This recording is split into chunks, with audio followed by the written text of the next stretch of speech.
So, Ian, how can Independent Scotland shape taxation to encourage manufacturing?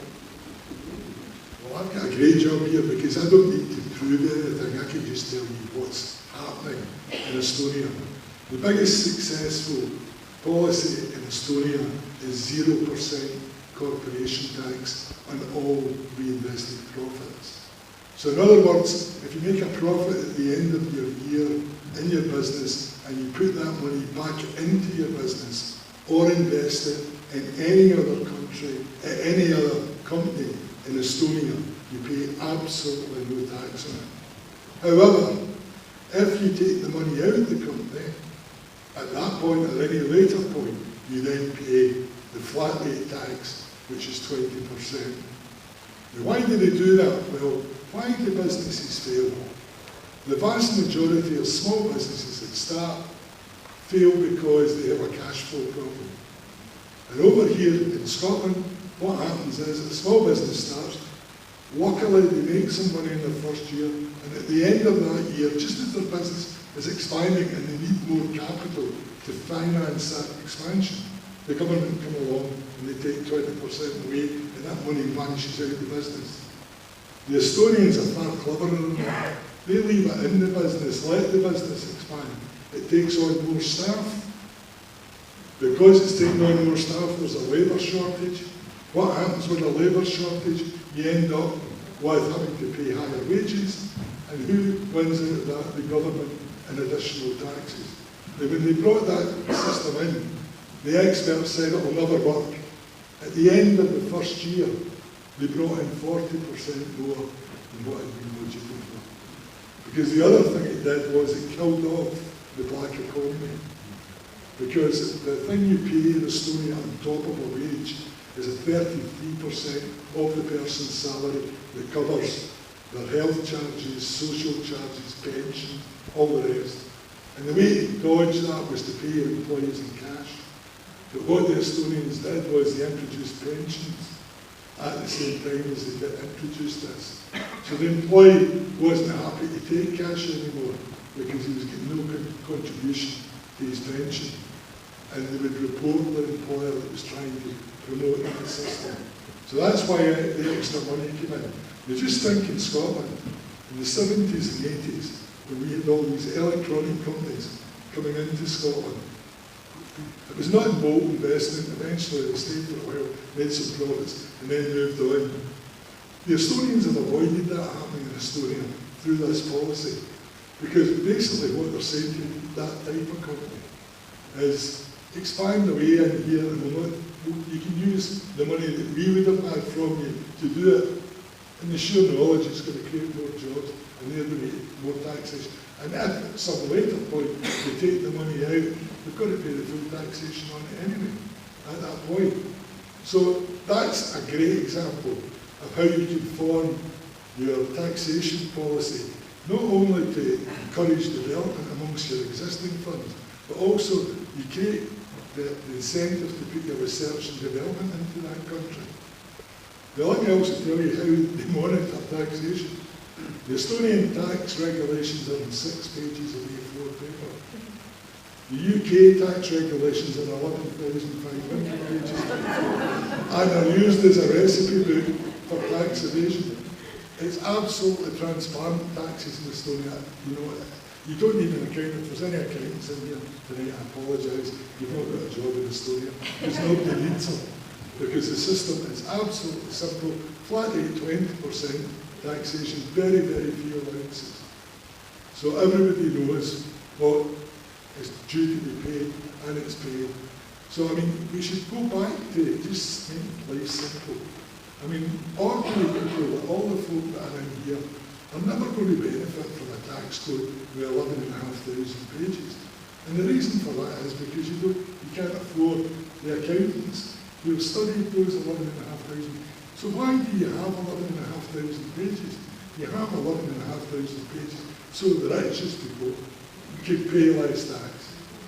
And that's not the way it should work in a fair country.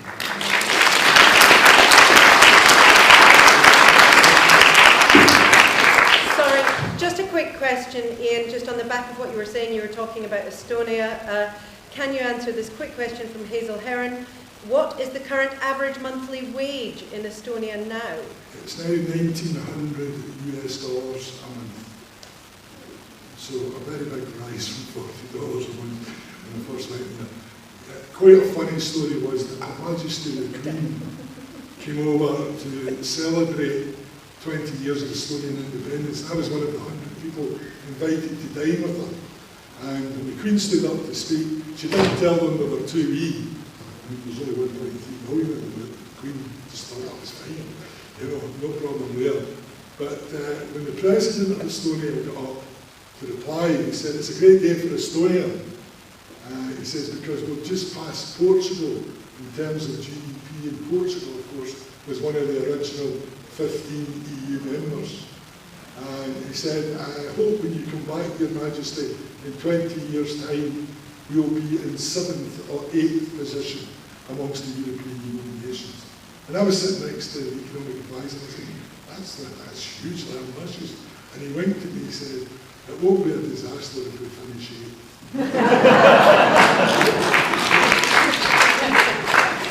Thank you. I think taxation is a hugely important issue. Roger has something to add to these answers.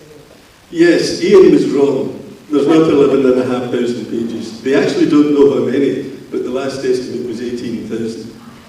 But when I was a Treasury spokesperson not long after I was elected, I phoned up the Treasury and said, is there anybody in charge of looking at simplification of anything? And I was put through to this bloke. His first name's John. And I said, look, I'm a new MP. I want to arrange to talk to you. I need to find out, because I'm a Treasury spokesman, about the complications of the taxation system. It was as if I had given him a Christmas present. He effectively said, nobody ever phones me. And I said, when can we meet? He said, where are you? There was a place called Portcullis House. He was there in 15 minutes. And so I said, can you explain to me in simple terms how complicated is the taxation system in the UK? He says, I'm glad you've asked that, because that's what the Treasury have asked me to find out. He said, one of the ways he was looking at it was looking at what's called reliefs. You know, you get from the tax reliefs. He says, so far, I found 1,100. And this was the really telling thing for me. And he said, you know, every tax relief is somebody else's loophole. And that to me was the most telling thing. So the complication of it is such that the more complicated you're making, the more you're creating loopholes. So that the estimates of the amount of uncollected tax in the UK every year at the moment, the estimates vary between the Treasury's own estimate of £36 billion annually, up to some independence estimates of it's as high as £70 billion annually. So we've got one of the most complicated taxation systems in the world that's hugely inefficient in pulling in tax. Thank you. That's a great answer. So now we have a number of questions here on, thank you, Michelle. I'm blaming you directly for this. You said the B word. And so now we have lots of questions on the E. And I'm just going to read these out, and whoever wants the mic can have it. Isn't it true that in order to stay or re-enter the EU, Scotland would have to commit to the euro? Does anyone answer that? Yeah. Go on then. Completely and utterly untrue. Sweden, has not ever operated in the EU. Join the euro is absolutely no intention of joining the euro. It joined after it. Apart from anything, one of the conditions of joining the EU is you have to run your own currency for a minimum of 2 years. So you can't go and join the euro. It's impossible to go and join the euro. Also, I know there's a question, and this will save you coming back to it, there's a question in, should we join the EU or should we consider EFTA? My preference would be initially to join EFTA, which allows you to stay in the single market. You've got all the advantages of being in the single market, but none of the real complications. I mean, Norway, for instance, is a member of that, or even the EEA, which is Switzerland and other countries that are part, who trade freely through the entire EU. I mean, I'm sure we will eventually rejoin the EU, but I think it's a much simpler argument going through a referendum to say that we would initially join EFTA, and then when we're ready, we would then reapply to join the EU at that particular point. Thank you. That question on EFTA was from Fiona. Is that? Thank you, Fiona. And just to put a moment, tuppence worth on the EU and joining the euro issue. Of course, after we have our own currency, we would then have to join the ERM2, and only once we're part of the ERM2 would exchange rate mechanism would we then have to take the euro. The exchange rate mechanism 2 is a voluntary club. If you don't want to take the euro, you don't join the club. It's as simple as that. So no, there's no obligation for us to take the euro. Next question. Will Scotland's currency, after independence, be GBP or a new currency? If a new currency, will we link to GBP or the euro? Or the dollar. Or the dollar, or any, there's a couple of questions along that theme. What would be, let's broaden out, what would be the advantages of linking to the euro or to the pound sterling or to the dollar? Anyone have anything to say on that? Ian's already said. Well, I'll tell you what, slow down a minute again. Well, tell us that in a minute. Let somebody else speak.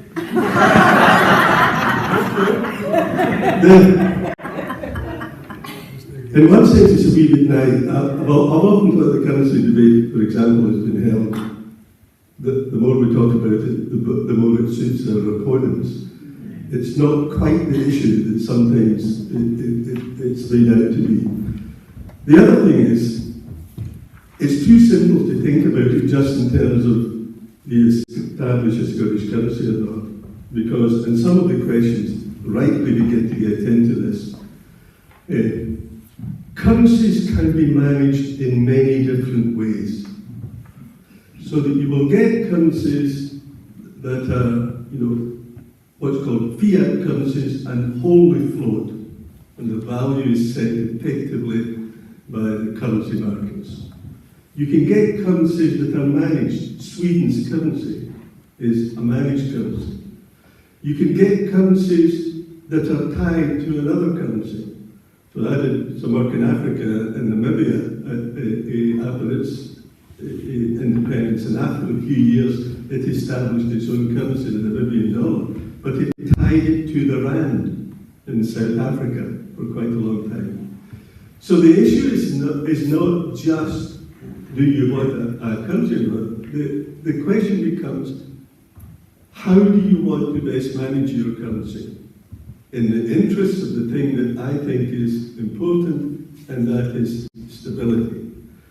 The other thing that is also often not recognised is that we operate at the moment in our economy, and have done for a long, long time, with multiple currencies. So that when I ran a business before I became an MP, a small business, because of the international work I did, I had 3 different currency accounts. I operated in sterling for the domestic market. When I did my work through the United Nations, I was always paid in the US dollar, and so I had a dollar account. And when I did some work in the continent of Europe, I had latterly a euro account. And there was nothing to prevent me in Scotland operating in those different ways. So economies are a wee bit more complicated, or sophisticated might be a better word, sophisticated in terms of the use of currencies. And the final thing I would say about the currency is, whether you think it's very important or not, do recognise whatever currency you choose is not going to solve the big economic questions of the day. A currency is not going to resolve our challenges of climate change. A currency is not going to address the problems of inequality in society. It's not going to address the problems of the labour market and our need to attract more people into the labour market. There are lots of fundamental questions about the economy that we need to give at least as much, if not more, attention to as we move forward with the debate about an independent Scotland. I will come back to you, Rosemary. Good. I agree with Roger. I think currencies blown out of all proportion. I don't think it'll matter in the long term what we're using. But from my perspective, it's about how we reassure people who are not yet totally sold on an independent Scotland and help them come across to yes and to wanting and understanding that challenge of independence. So for me, using sterling the day before and the day after independence is a good thing because it'll reassure those people. People typically don't like change, they don't like risk. Women in particular are more risk averse in general than most men. So reassuring women that their the pound in their pocket remains a pound in their pocket the day after, I think is really valuable. I think from a personal finance point of view, if you have people who are paying a mortgage to whatever lender in the UK, most of them are southern based now, they want to know that there's not going to be a massive change in the cost of that either immediately. So I think we need to add investments, their investments, etc. So I think we need to have a smooth transition. I'm all for having our spondylics or whatever else we want to call it, but I think it's important to help people with that transition, to not scare people and to show them that we are grown up, we're able to manage our own money, and we're able to reassure them that their money will also continue to be managed well. That's great. Okay, that's advertising, and we are coming back to Ian, but there's a question here from Mary Baxter that slightly ties into that. Comment on the softly approach to a Scottish currency. Is it possible that a reassuring, cautious approach can help win Indy? Surely once we have Indy in the bag, we can do anything. Yes, we can, Mary. On you go. All right, that's you. You wanted to talk about that? Yeah, well, this is following on from what Rosemary had said, because we're jumping in sort of two themes here. We've got what do we need to do when we're talking about currency or euro or whatever to get to the point, assuming there's another referendum, to get to a yes vote. But tonight, the focus of it is, and we're there, what do we want to do? So let's just bear both of those things in mind. So my own personal view about the Growth Commission, I sort of started using the phrase, it's never about what it's about.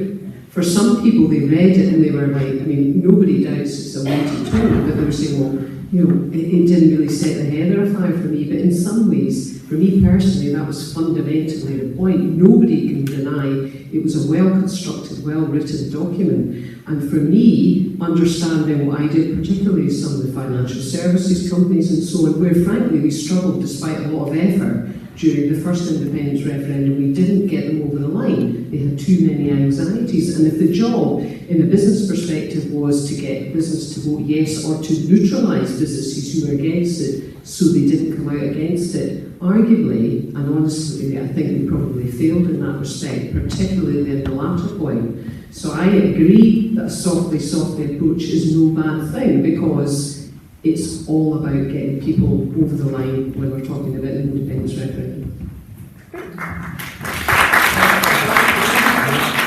What we were talking about then. Well, just to fill you in what Estonia did, Estonia pegged their currency to the German mark.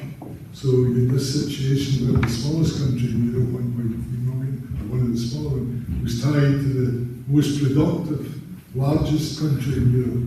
And it was tied at a fixed rate of 8 to 1, 8 kroons to 1 German Deutschmark. That remained the position until the Germans eventually surrendered in 2004 when they joined the euro. It never altered at any point over those 12 years. The Estonians at that point then tied their currency to the euro, and they left it there, tied at a fixed rate to the euro, which had remained up until Estonia was admitted to the European Union, whereupon at that point they converted formally to the euro, but it was nil impact because they'd already been tied to it for a good number of years beforehand. Someone asked Ella if there is a problem with all these things being online. Is there not a risk of hacking? There isn't really, because they've got a quite unique blockchain method of programming. If Estonia ever gets into trouble for hacking, we're all had it, because that's where the NATO Cyber Defence Centre, it's located in Tallinn, because they're light years ahead of everybody else, and they're the most capable of defending us against the Russians or the Chinese. Simply because when they started, they were very clever. They didn't say, give us what the West have got. They said, what are the West wanting? And they went for that. And as a result of doing that, they've been in a great position ever since, because their development started at that point and has got on from that, and they're constantly ahead all the time because of that. Thank you. Irene Evans, you asked a question since you referred to Ian on making you does everything being online make you vulnerable to cyber attack? Has what Ian has just said, did that answer your question? Is Irene Evans here? Did that answer your question? Well, it means everything is all right until it goes wrong. Well, I think that's pretty much the case for everything, but there is a blockchain system, and NATO's cyber defence being based in Tallinn would indicate that NATO has confidence in everything. Well, no. Do you want to, have you got anything to say about that? Well, I mean, the proof of the pudding is in the eating. It's been in place, all these systems have been in place for a long time. They weren't created last week, or even 5 years ago, or 10 years ago. I mean, a lot of the systems have been in place from the late 90s onwards, so you're talking 20 years down the road. I mean, the Estonians have now introduced e-residency. You can actually run a business remotely over the internet as an Estonian e-resident. You know, now, that's secure as a passport or anything else like that, and that's confidence in their systems. Their systems have never been hacked, any of their systems, and they're selling their systems to other countries. Finland's taking the health package, Denmark's taking stuff. So there's great confidence, you know, that it works. I mean, the whole thing, I suppose at the end of the day, technically it's feasible that some genius at some point might work out some way to hack it. But do we just stop using computers across the world because that's a potential risk? I'd be confident in Estonia's computers before I'd be confident in theirs. Just take us back to just clear some of these EU questions. This question is from Odile Grenet. In the event that Scotland becomes independent and stays in the EU, have you, I presume, has the Scottish Government prepared for the fact that you will pay a huge amount of money to the EU's immense crowd of MPs and their buildings? How much do you think you will have to pay? Will you get any benefits from the EU? Would anyone like to answer that question? It's a perfectly valid question. Would anyone like to answer?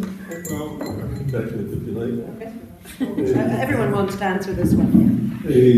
I don't accept the assumptions that are in the question. I think it's just factually inaccurate. The amount of money proportionally that's spent on the number of European members of Parliament and the associated administration support is very small in comparison with the overall size of the economy, and very small in comparison with, for example, what it takes to maintain the whole political structure of the UK. If you look at what we're supporting in terms of the UK, besides 650 MPs, you've got somewhere in the region of nearly 900 lords, right? And all the paraphernalia that's associated with that.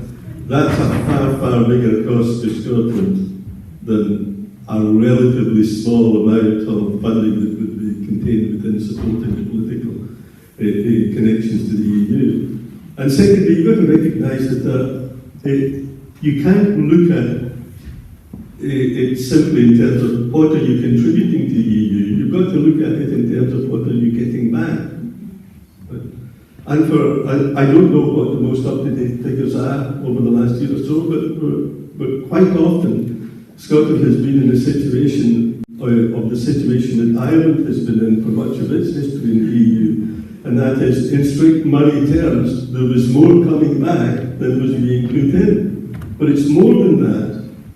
What it also meant was that Ireland and other countries, by making such contributions as they made, were getting access to a huge market through the single market, able to massively grow their economies, grow their exporting and the like, so that the whole balance of trade that the Ireland has now as a member of the EU is very, very different. And much more EU-oriented, much more European-oriented than was the case before it joined the EU, which has allowed it to diversify in all sorts of ways. So I would disagree with the assumptions in the question. Okay. So, taking it back a little bit to financial institutions, this is from Hazel Dawson, would an independent Scotland offer financial encouragement to people setting up businesses? Michelle? Well, of course, it depends, but if it was me, yes. Absolutely. I mean, during the first independence referendum, I talked a lot about the nature of business and what it actually meant, and I think business is an incredibly important role to play in society. In terms of my thoughts about an independent Scotland, I would like to see much more encouragement for people to set up businesses, and particularly women, because all the evidence points to where women are running businesses, we can link of how the money that comes, the successful money that comes out of that business goes back into their local society. There's a much stronger link with that, so actually really builds resilience in your society. And of course, the whole world of work is changing now. The whole concept of having a job that you go out at a certain time and work for somebody else and come back at a certain time is completely different. And instead of kind of reacting to that, why wouldn't we drive that and start thinking about creating ways of living and working that people want to do? People want to have more autonomy, they want to have more control, and guess what? When they're committed in what they're wanting to do, then they really work hard at it. So I think self-employment is a great option for many people, and of course, having been through that life stage, whether you're a stay-at-home dad or a stay-at-home mum or part-time or whatever, I know I've been through that myself. Having an element where I was working for myself was very, very powerful. So I haven't talked much. I suspect Ian wants to add some more in terms of what you've seen in Estonia, but I would definitely want to see positive incentives to encourage people to do that, because that will be the backbone of our economy. SMEs, small medium enterprises, are huge in percentage terms. It's probably about 99.3%, but I think there's still more to do. Well, I have had friends who have been board members of Scottish Enterprise, and I'm sure these enterprise services do what they can, but the problem, I think, is it's very difficult to work out who is entitled to have some support and who isn't, because you've got to remember business is competitive, and quite often if you provide extra assistance to one particular company, other companies, again in Scotland, are being disadvantaged by that advantage you're giving to that one particular company. So it's quite a difficult thing to judge. I prefer, personally speaking, using taxation like I mentioned with the 0% corporation tax and reinvested profits. That's support for every single company. And every single company can make the most or otherwise of that opportunity. And I think that's a fair method of encouraging.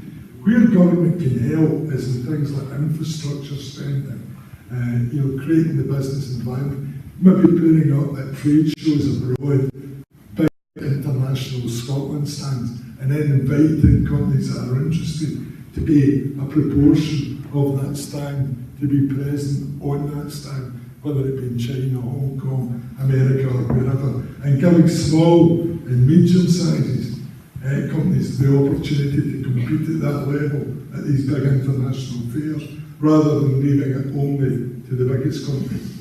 Now that's something that government can do that would be practical. It would be welcomed, I think, by small and medium-sized businesses in Scotland, and it could bring very good results. Thank you. And we're at 15 minutes left, so Roger's just going to round up on this question and then we'll wrap up this one. One of the area that I concentrated on as part of the Growth Commission was in the area of how do we attract people to come to Scotland and help build our economy. And I think that speaks to the kind of open society that we want to be, a welcoming society in any case. But let me give you a couple of examples that I introduced and fortunately got agreement to. And one was, at the moment, if you are somebody who wants to come into the UK and invest, you find it quite easy to come in as an investor to get a longish-term visa, as long as you've got a spare £10 million in your back pocket to invest in British business. Right? Now, I may be a bit strange here, but what I said in the Growth Commission was, you know, I think it would be pretty good if somebody who only had £1 million to invest in Scottish business was willing to come here and invest it. So one of the things we said that we were going to change and make it much easier for people who want to invest to come and invest in Scottish businesses. The other thing is, if you look around the world to places where there's a lot of economic dynamism through entrepreneurial activity, I mean, one of the examples that's often quoted is in California. But if you look to California, large numbers of their entrepreneurs are not US born and bred. Lots are coming from, for example, the Indian subcontinent.